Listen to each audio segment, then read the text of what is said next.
Kejaksaan Tinggi DKI Jakarta, Kamis 2 Januari 2025 telah menetapkan 3 orang tersangka dalam kasus korupsi penyimpangan agenda kegiatan Dinas Kebudayaan. Ketiga tersangka tersebut diantaranya Kepala Dinas Kebudayaan Iwan Henry Wardana,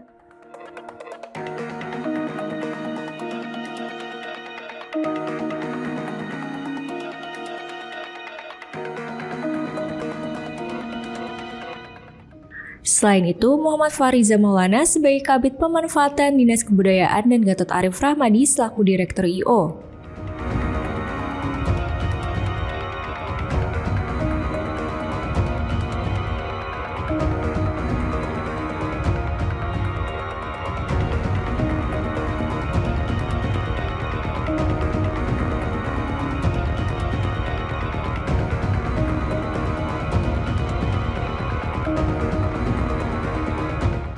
Meski ketiganya sudah ditetapkan sebagai tersangka, namun baru Gatot Arif Rahmadi yang ditahan di rumah tahanan Cipinang selama 20 hari ke depan.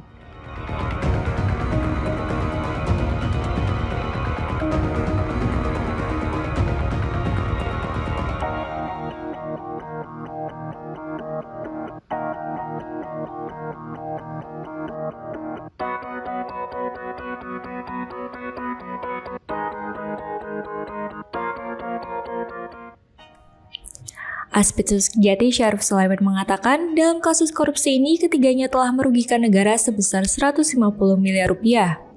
Modus yang digunakan yakni membuat agenda kegiatan kebudayaan fiktif demi mencairkan surat pertanggungjawaban untuk memperkaya diri sendiri. Jumlah kerugian keuangan negara berdasarkan putusan perkara tindak pidana korupsi yang inkrah atau yang sudah mempunyai kekuatan hukum tetap itu adalah 1 triliun rupiah plus 54,1 juta US dollar plus 2,4 juta Singapura dolar. Kemudian pengembalian kerugian negara dari seluruh satuan kerja di wilayah Kejaksaan Tinggi DKI Jakarta itu adalah sejumlah 592 miliar dan 10.000 dolar Amerika. Kemudian PNBP yang berdasarkan hasil lelang perkara tindak pidana korupsi pada tahun 2024 adalah sebesar 371 miliar 116 juta 847.501 rupiah. Kemudian kami laporkan juga berdasarkan tindak lanjut dari tindak atau upaya paksa penggeledahan yang pernah kita lakukan pada Dinas Kebudayaan pada beberapa waktu yang lalu. Pada hari ini Kejaksaan Tinggi DKI Jakarta telah menetapkan 3 orang sebagai tersangka, yaitu dengan inisial IHW,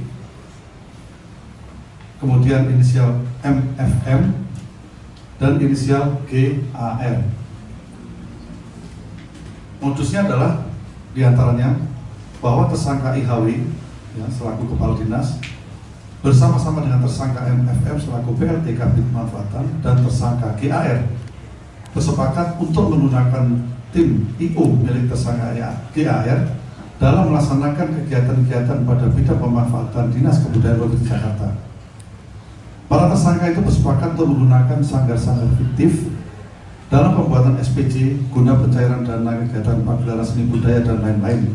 Kemudian uang SPJ tersebut telah masuk ke rekening sanggar fiktif dan kemudian ditarik kembali oleh tersangka GAR dan ditampung di rekening tersangka GAR dan diduga digunakan untuk kepentingan tersangka IHW maupun tersangka MFM.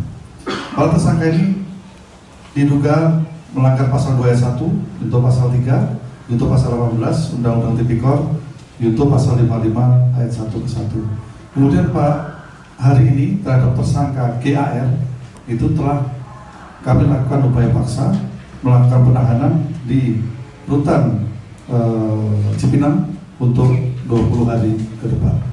Terima kasih Bapak.